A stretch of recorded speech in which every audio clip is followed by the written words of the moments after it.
여러분 안녕하세요. 사람은 누구나 자기만의 저서를 갖고 싶어 합니다. 그런 면에서 책 쓰기의 기술이란 책은 여러분들에게 많은 도움이 될 것 같습니다. 저도 책을 12권 정도 집필을 했는데 이 책을 읽으면서 또 많은 영감을 얻었습니다. 그래서 여러분들에게 소개를 해드리도록 하겠습니다. 먼저 저자인 터커맥스는 유명한 베스트셀러 작가입니다. 지옥에서도 맥주를 주면 좋겠어, 나쁜 놈이 1등한다, 이런 책들을 써서 타임이 선정한 가장 영향력 있는 백인 후보에 오르기도 했던 사람입니다. 책 쓰기에 대한 정확한 예측, 누구나 공감할 수 있는 부분들이죠. 어렵다, 지친다, 혼란스럽다, 당황한다, 마음이 불편해지고 두려워진다. 책을 많이 써본 사람들도 이런 느낌을 가질 수밖에 없습니다. 저서를 쓰는데 6가지 두려움을 여기서는 소개를 하고 있는데, 쓸만한 내용이 없다는 거, 독창적이지 않을까봐, 또는 내 책이 별로일까봐, 아무도 관심을 두지 않을까봐, 사람들을 불편하게 할까봐, 또 책 때문에 내가 멍청해 보일까봐, 이런 생각 때문에 두려움을 갖는다는 거죠. 그래서 이 포지셔닝이라는 게 굉장히 중요한 부분입니다. 책을 읽어야 하는 이유죠. 여러분 입장에서는 책을 써야 하는 이유고, 또 독자들 입장에서는 내가 이 책을 왜 읽어야 하는지에 대한 해답을 제시하는 겁니다. 이것이 포지셔닝이라는 거죠. 독자의 머릿속에 있는 내가 왜 이 책을 읽어야지? 라는 질문에 대답하는 것. 이 질문에 답을 못한다면 독자나 저자 스스로에게 도움이 안 되는 책을 쓸 수 있다는 거죠. 그래서 포지셔닝 하는데 중요한 것들은 이제 3가지가 있습니다. 첫 번째가 목표 결정하는 거죠. 당신이 성공하기 위해서 이 책은 어떤 결과를 내야 하느냐, 첫 번째 그룹이죠. 두 번째는 독자층을 겨냥해서 하는 이야기입니다. 이 목표를 이루기 위해서 반드시 잡아야 할 독자층이 어디냐, 타겟팅을 어느 쪽으로 할 것이냐, 이런 얘기죠. 지금 이런 책 같은 경우는 저서를 갖고 싶어하는 사람, 책을 쓰고자 하는 사람들을 겨냥했다고 보면 되겠죠. 그 다음에 책의 구상 확정입니다. 무엇에 관해 쓸 것이냐, 독자들은 왜 관심을 가져야 하느냐. 이 책은 책 쓰기에 관해 쓰는 겁니다. 독자들로 하여금 이 책을 읽음으로 해서 책 쓰는데 큰 도움이 될 거다, 그런 이익을 가져다 주는 책이기 때문에 책을 쓰려고 하는 독자층을 겨냥해서 쓴 책이다, 이렇게 생각하시면 되겠죠. 책이 저자에게 주는 혜택들은 많이 있습니다. 일단 책을 쓰면요, 영향력이 생겨요. 또 인지도가 자연스럽게 올라가고 권위, 신뢰감이 형성되죠. 그런 과정 속에서 이제 새로운 고객을 만나면서 기회 획득의 기회가 오죠. 자연스럽게 강연자로서 초빙을 받게 되고, 여러분이 쓴 책은 인류의 유산이라는 문화가 되는 것이죠. 그래서 읽어야 한다는 책을 쓰지 말고 읽고 싶어하는 책을 쓰라는 얘기입니다. 그래서 책을 쓰려고 한다면 내가 쓰려고 하는 책에 대해서 200단어 이내로 정리를 해볼 필요가 있다는 겁니다. 무엇에 관한 책이냐? 내 책을 쓴다면 이상적인 독자는 누구냐? 그 독자들은 또 무엇을 얻게 될 것이냐? 이런 부분에 대해서 답할 수 있어야 된다는 것이죠. 이것이 앞에서 얘기했던 포지셔닝과 연관이 되는 부분이 되겠습니다. 이 책은 개요가 책을 준비하기, 그 다음에 포지셔닝 하는 거, 책의 개요, 책 쓰기, 수정하기, 원고 마무리, 그리고 책 출판하기, 더 알아두기, 이런 9가지 장으로 구성이 되어 있습니다. 자, 서론에서 보면요, 흥미를 느끼게 만드는 것, 이것이 제일 중요하죠. 어텐션입니다. 관심을 이끌어주는 거죠. 그 다음에 독자가 직면한 괴로움을 제시해 줘야 돼요. 만약에 책 쓰기라고 하면은 책 쓰는 게 얼마나 고독하고 외롭고 두려운 것이냐, 나도 그 두려움을 잘 안다, 직면한 괴로움을 제시를 해줘야 되죠. 그 다음에 나은 미래, 독자가 얻을 혜택을 제시해줘요. 이 책을 읽게 되면은 여러분들이 책 쓰는데 두려움도 사라지고, 그리고 책 쓰는 기법을 배우려 해가지고 책도 베스트셀러 반열에 오를 수 있다, 이런 혜택, 베너피트를 주는 거죠.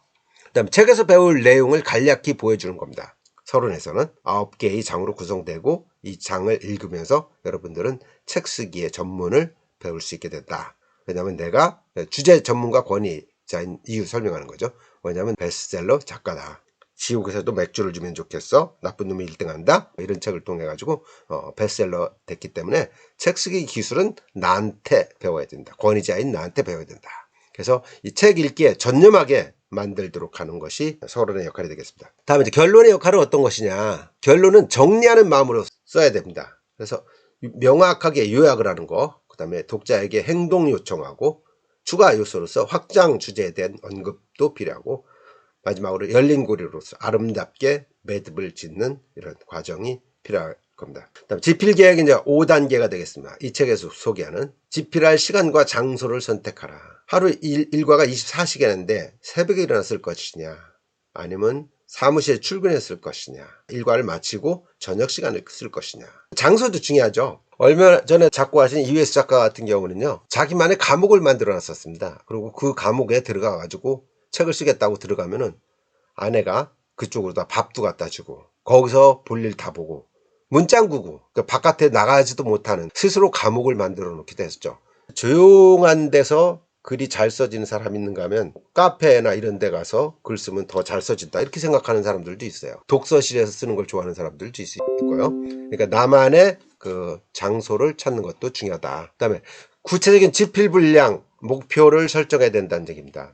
가볍게 읽을 책이라고 하면 200페이지 분량 정도면 좋을 테고, 보통 책이라면 250에서 80, 300 내용이 굉장히 전문적이다 그럴 경우에는 400, 500까지도 나갈 수 있겠죠. 네, 그런 것들이 이제 집필 분량과 목표가 되겠습니다. 다음 세 번째는 마감 기한을 설정하는 겁니다. 내가 이 책을 쓰는데 언제까지 쓸 것이냐, 데드라인을 정해야 되는 거죠. 데드라인을 정해야지만 사람이 강박관념을 갖고 쓰게 돼 있어요. 네. 때에 따라서는 10년씩 쓰는 책들도 있습니다. 그런 것들은 사유를 기피해야 되는 책들이기 때문에 그런 책을 권장하고 싶지는 않습니다. 그래도 어느 정도 마감 기한을 정해놓고 쓰는 게 필요하지 않을까. 통상 보면 1년 정도가 좋지 않겠습니까? 근데 요즘 책을 많이 쓰시는 분들은 몇 개월 만에, 어떤 분은 일주일 만에 쓰는 분도 봤습니다. 그 다음에 집필 사실 알리기. 처음 책을 쓰는 사람이라면은 집필 사실을 주변에 있는 분들한테 알릴 필요가 있습니다. 그래서 관심을 갖게 하고 책 잘 돼가? 이런 얘기 들으면서 스스로를 채찍질하는 계기가 될 수도 있죠. 그 다음 스스로 책임감 유지하기. 네, 이런 것도 집필하는 데 도움이 되겠습니다. 그 다음 초고 작성하기. 오른쪽에 있는 사람은 해밍웨이입니다. 노인과 바다라는 책을 쓴 해밍웨이는 초고는 걸레다 이런 이야기를 했죠. 그래서 처음에는 나쁜 책을 쓰는 것을 스스로에게 허락을 하라는 겁니다. 다음에는 나쁜 책이 아닐 때까지 수정을 하라는 얘기죠. 보완을 해나가라는 것이 해밍웨이의 지론이죠. 일단은 초고는 걸레다라는 생각으로 먼저 분량을 작성을 하고 그 다음에 다듬어 가는 것이 맞다는 얘기를 하고 있습니다. 당수의 목소리 찾기. 책을 쓰는 과정에서 이런 방법도 괜찮다는 거죠. 친구와 대화하는 것처럼 쓰는 겁니다. 부담을 갖지 않고 친구와 대화하는 것처럼 초고를 완성하는 게 중요하죠. 이렇게 하다 보면 불안감도 해소되고 전달하는 데 집중하게 되고 도움을 주고 싶은 생각이 또 들고 그래요. 그 다음 낯선 사람을 돕는 것처럼 쓰는 거예요. 책 쓰기 기술이라는 이 책을 쓰면서 전문 용어는 쓰지 않고 미루지 않고 막히면 그냥 넘어가면서 낯선 사람을 위해서 내가 도와준다 이런 마음으로 쓰는 자세가 중요하다는 거죠. 그다음 수정할 때는 세 가지 사항을 지적을 하고 제시를 하고 있습니다. 바르게 고치고 꼼꼼히 고치고 읽으며 고치고 이 세 가지 방법. 바르게 고치는 거는 모든 내용이 순서에 맞게 구성과 배치를 타당하게 하는 것들이 해당되겠고, 꼼꼼하게 고친다는 것은 어떤 주장인가, 이게 꼭 필요한 주장이냐, 최대한 짧고 간결하게 직설적으로 썼는가, 빠뜨린 것은 없는가, 이런 것들을 꼼꼼하게 고쳐 나가는 겁니다. 마지막으로 읽으며 고치기, 다른 사람한테 읽어주기, 느낌으로 고치기, 이런 것들이에요. 자기가 쓴 글을 소리내어 읽으면서 하다 보면요, 왠지 껄끄럽고 이런 것들이 있어요. 그런 문장을 다듬을 필요가 있다는 겁니다. 다음에 제목이 왜 중요한가에 대한 이야기를 하고 있습니다. 제목이 중요하다는 얘기는 모든 사람들이 하는 겁니다. 왜냐하면 제목이 판매를 좌우하는 경우가 허다합니다. 글을 잘 썼는데 제목이 현찮아서 책이 안 팔리는 경우도 있습니다. 그래서 제목을 적절하게 짓는 일은 마케팅의 핵심이다. 시간을 들여서 최고의 제목을 생각할 필요가 있다.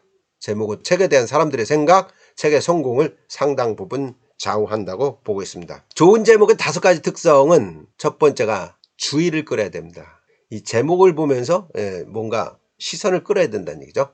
기억에 남고 검색하기 쉬워야 된다. 9등급 꼴찌 1년 만에 통역사 된 비법, 이런 거 재밌지 않습니까? 그러면서도 기억에 남을 책 쓰기의 기술, 이 제목도 잘 된 것 같아요. 또 정보를 줘야 된다. 책 쓰기의 기술, 책 쓰는 기술을 알려주는구나. 금방 정보가 들어오죠. 말하기 쉽고 민망하지 않아야 된다. 이 제목도 책 쓰기의 기술도 마찬가지입니다. 그 다음에 짧아야 된다. 네. 책 쓰기의 기술 얼마나 짧습니까? 내용 좋죠. 네. 다음엔 추천사입니다. 처음 책을 쓰는 사람들은 저자가 유명하지 않으니까 저자를 보고 책을 사는 경우가 거의 없습니다. 내용만 봤을 경우에는. 그래서 추천사라는 게 필요한 거죠. 일종의 데코레이션이라고 봐도 되겠죠. 마케팅 기법이라고 생각할 수 있는 거고. 그래서 좀 유명한 분한테 추천사를 써달라 해야 되는데, 그분들 유명한 분들은 이 책을 읽어볼 시간도 없습니다. 더군다나 추천사를 생으로 써달라 이렇게 하면 말이 안 되죠. 그래서 이런 식으로 글을 보내는 거예요. 선생님 안녕하세요. 제가 곧 출간하려고 하는 조직에 갓 입사한 사람을 위한 팔로십을 위한 추천사를 써줄 수 있는지 여쭤보려고 이메일을 보냅니다. 추천해 주신다면 정말 뜻이 깊을 것입니다. 책을 읽어볼 수 있게 원고 파일을 이메일로 첨부합니다. 읽어보신다면 더 없는 기쁨이 되겠지만 바쁘신 중에 귀한 시간을 내기 어려울 것 같아서 제가 추천사 샘플 두세 가지를 보냅니다. 이 중에서 고르시거나 아니면 선생님의 의견을 반영해서 직접 수정해서 저한테 주셔도 감사하겠습니다. 이런 이제 문구를 보내는 거죠. 그러면서 추천사 1, 추천사 2, 추천사 3 이런 예시를 세 가지를 만들어 갖고 보내주는 거예요. 그럼 그 사람이 보고 약간 수정해서 본인이 어떤 생각, 저자와의 이야기 이런 것들, 믿을 만한 사람이다 등 기타 등등 이런 말을 얹혀서 보내주겠죠. 그럼 이 추천사를 맨 앞에 넣어서 책이 잘 팔릴 수 있도록 포장하는 게 중요한 겁니다. 다음 책 속에 쓰는 방법은 첫 번째가 유인이 제일 중요합니다. 독자를 사로잡고 독자를 주목받게 해야 되는 것이 중요하죠. 내가 왜 이 책을 읽어야 되는지에 대한 어텐션, 끌어당김이죠. 그 다음에 고통입니다. 이 책을 읽어야 되는 이유. 당신 책 쓰려고 하면 너무 고통스럽지 않았느냐. 책을 보면서 고통스럽다라는 걸 공감하게 만들어줘야 되는 거예요. 맞아. 나도 이런 느낌이었어. 그럼 관심을 갖게 되죠. 거기다 이제 기쁨을 주는 거예요. 책을 읽으면 무엇을 얻고 그 삶이 어떻게 달라지는지를 기술하는 거죠. 이 책을 읽으면 책 쓰기에 놀라운 발전이 있게 되고 베스트셀러 작가로도 등단할 수 있다라는 희망, 기쁨 이런 걸 주는 거죠. 마지막은 당입니다. 이 책을 읽어야 하는 이유. 내가 바로 베스트셀러 권위자고 전문가다. 그러니까 내 책을 읽으면 당신도 베스트셀러 작가가 될 수 있다라는 그런 당위성 을 언급을 하는 거죠. 다음에 저자 양력 쓰기입니다. 제가 사례를 들었는데 예를 들면 평생교육 관련 저술을 쓰겠다. 이럴 경우에는 주제에 관한 권위와 자격을 언급을 해야 된다는 얘기죠. 내가 평생교육사 1급 자격증을 갖고 있다. 그리고 평생교육에 힘써온 꽤 오랜 날이 있었다. 이런 얘기를 먼저 해주는 거죠. 그래서 권위와 자격을 확보를 하고 그 다음에 신뢰성 구축, 독자의 흥미를 끌 업적에 대한 이야기를 하는 거예요. 평생교육진흥원에 얼마 근무했고 워크숍을 하면서 퍼실리테이터 역할을 많이 했는데 워크숍에 참여했던 사람들이 나에 대해서 굉장히 호감을 갖고 있다. 대한민국 평생교육사에 랜드마크를 찍을 정도의 그런 업적이 있다. 이런 걸 보여주는 거죠. 그 다음에 짧고 흥미롭게 쓰기. 중요사항은 빼놓지 않고 평생교육 관련된 저술을 낸다면 이 저술을 내는 이유가 뭔지 200단어 이내로 요약해서 기술하는 겁니다. 이때 너무 과한 수상 내역을 10가지, 20가지 이렇게 쓰는 거는 좋지 않다. 왜? 독자 흥미를 잃게 할 수도 있고 좀 건방져 보이게 할 수도 있습니다. 사람들이 책을 고를 때 어떤 기준을 고를까라는 걸 찾아봤더니 이런 수순이라는 겁니다. 좌측서부터 내려가는 겁니다. 첫 번째 제목을 보고 고른다. 그 다음에 아까 말씀드린 것처럼 추천자를 보고 또 표지를 보고 표지가 예쁘다 그러면 표지 보고도 할 수 있죠. 책 소개 보고도 할 수 있고 추천사, 독자 후기 독자들이 쓴 글을 보고 할 수도 있다. 저자 양력이나 사진을 보면서 그 사람의 권위 거기서 신뢰가 모아질 수 있다는 거. 그 다음에 책의 분량을 보고 판단할 수도 있다. 이거 너무 두꺼워서 읽기 싫다 이런 사람들도 있을 수 있죠. 그 다음에 가격과 본문도 좌우를 합니다. 너무 가격이 비싸다든지 하면 부담된다 이렇게 생각할 수도 있는 거죠. 책에 대한 기대가 현실적인 기대가 있고 비현실적인 기대가 있습니다. 비현실적인 기대에는 내 책은 잘 팔릴 거야 라고 무작정 긍정적인 생각을 하는 거죠. 근데 냉엄한 현실을 얘기한다면 도서 평균 판매량이 한 권당 250부밖에 되지 않는다는 겁니다. 이게 통계죠. 통계. 전 세계 신간이 연간 100만 종이 출간되고 있고 미국에서만 50만 종이 출간된다는 거예요. 엄청난 거죠. 이렇게 많이 책이 나오는데 내 책은 잘 팔릴 거라고 긍정적으로 생각하는 건 좋지만은 장밋빛 생각만 할 필요는 없다는 얘기죠. 다음 뉴욕타임즈의 베스트셀러 작가가 될 것이다. 뉴욕타임즈의 베스트셀러 작가가 되려면요. 출간한 첫 주에 10,000부 이상이 판매가 되어야지 가능하다는 겁니다. 그리고 거기에 따른 이제 비용, 시간, 막대한 노력이 있어야 되는 거죠. 홍보도 해야 되고, 홍보하려고 하면 돈도 들어갈 거 아닙니까? 시간도 투자를 해야 되는 겁니다. 그 다음에 책 덕분에 유명해진다. 유명해질 수가 있습니다. 다른 무언가로 유명해지고 책을 써서 베스트셀러 될 수가 있죠. 안 될 수도 있다는 것도 생각하시고. 내 인생이 바뀔 거야. 근데 대부분 이게 바뀔 거라고 너무 환상적으로 생각 안 하는 게 좋겠다. 근데 책에 대한 현실적 기대는 있습니다. 다양한 수익 기대죠. 베스트셀러 작가가 된다라는 거는 조금 접어두시고요. 이런 책을 쓰므로 해서 그 분야의 전문가가 되니까 유료 강연 기회가 온다. 정보로 활용이 되고 나만의 개인 또 내가 어느 회사에 소속돼 있다면 회사의 어떤 브랜드까지도 올라갈 수 있다는 거. 두 번째는 권위와 신뢰를 얻을 수 있죠. 이 저자라는 거는 의미 있는 자격증입니다. 이 책을 냈다는 자체만 가지고 제가 커뮤니케이션을 몰라도요. 커뮤니케이션 관련된 책을 쓰면은 그 분야의 전문가가 되는 거예요. 그다음에 인지도로 인한 매체 출연입니다. 저자가 된다는 거는 검색에서 노출이 될 수 있다는 얘기예요. 예를 들어서 어떤 사람이 책 쓰기에 관련돼서 강연을 하고 싶다. 그럼 강연자가 누가 좋을까? 책 쓰기라는 이름을 인터넷에서 서핑을 해보면은 쓰기 기술이라는 책이 나와 있단 말이에요. 그럼 이 사람이 강의를 잘하는지 어쩐지 모르지만은 책을 썼기 때문에 전문가로서 인정을 받죠. 그럼 그 사람을 부르게 돼 있습니다. 방송도 마찬가지고 팟캐스트도 마찬가지죠. 그래서 인지도를 올리는 데 도움이 된다. 그 다음에 이제 마지막으로 검색에 노출된다는, 방금 전에 말씀드렸죠. 예상했던 기회, 뜻밖의 그런 기회 노출이 될 수 있다는 겁니다. 결론적으로 말씀드리면은 광고냐 논설이냐 이런 얘기를 해요.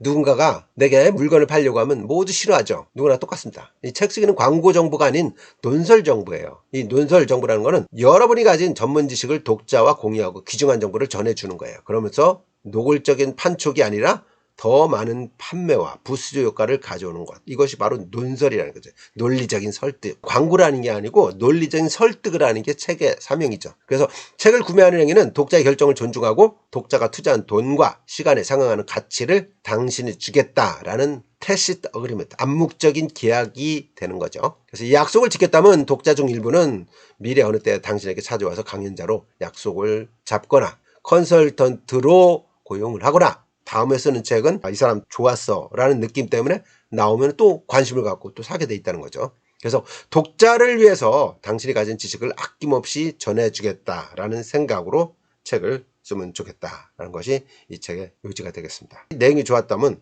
구독, 좋아요 그리고 많은 댓글 주시면 감사하겠습니다. 여러분 고맙습니다.